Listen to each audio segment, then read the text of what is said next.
Hi guys, আমি যে বার্নপুরে যাচ্ছি। অনেকদিন ছেলে ছিল, তা আজকে অনেকদিন থাকা হলো।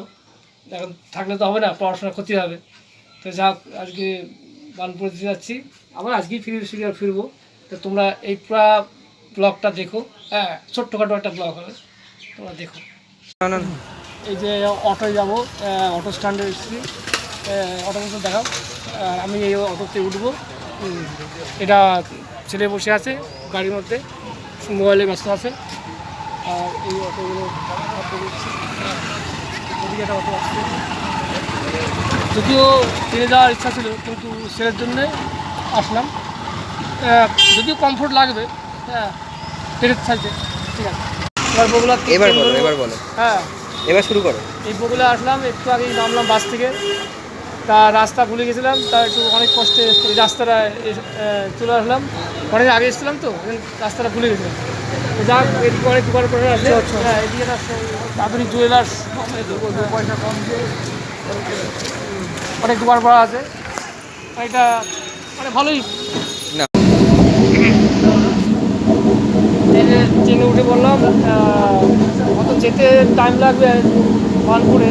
তোমার দিকে ক্যামেরা পরে হয়তো 20 মিনিট লাগবে। তাহলে ওয়েদারটা ভালো আছে, ভাবছিলাম তো হয়তো কোনো অসুবিধা হবে, তার কোনো অসুবিধা হয়নি। আস্তে আস্তে গন্তব্যে যাচ্ছি।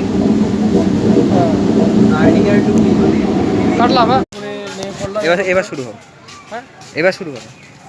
বার্নপুরে নেমে পড়লাম, এই মাত্র নামলাম। আস্তে আস্তে বাড়ির দিকে রওনা দেবো। তা যাক, এইটা স্টেশনটা দেখে দাও আমাদের, মানে এই বার্নপুর স্টেশনটা দেখে দাও। এখানে খুব একটা জমজমাট নেই, লোকজন যদি কম থাকে। বাঁকুড়ার থেকে একটু ভালো আছে। দ্বীপ আসছে, মোবাইলের খুব নেশা, খুব ভালো লাগছে।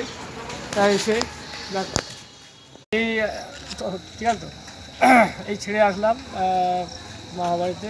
এখন কিছুদিন থাকবে, মাধ্যমিক পরীক্ষা ফেব্রুয়ারিতে, পরীক্ষা হয়ে গেলে আবার ছেড়ে আসবে। তা যাক, মানে গ্রামটা একটু সামান্য দেখায়, একটু আশেপাশে দেখাও, এই দিক দিয়ে একটু ঘুরে ঘুরে দেখাও। এখানে একটা পুরন্ত বাড়ি আছে, যেটা হচ্ছে মানে আগে থাকতো এখানে, বাড়িটাতে একটু ভূতের থাকতে পারে। হ্যাঁ, আগে লোকজন থাকতো এখানে, এখন থাকে না। এটা রাত্রে হলেই একটা শুনশান শব্দ দেখা যায়, অনেকে বলে এই বাড়িটা। থামো, 3 মিনিটে বেশি হয়ে যাবে। হ্যাঁ, থামিয়ে দাও, একটা কিছু বলো। হ্যাঁ, ঠিক আছে, টাটা।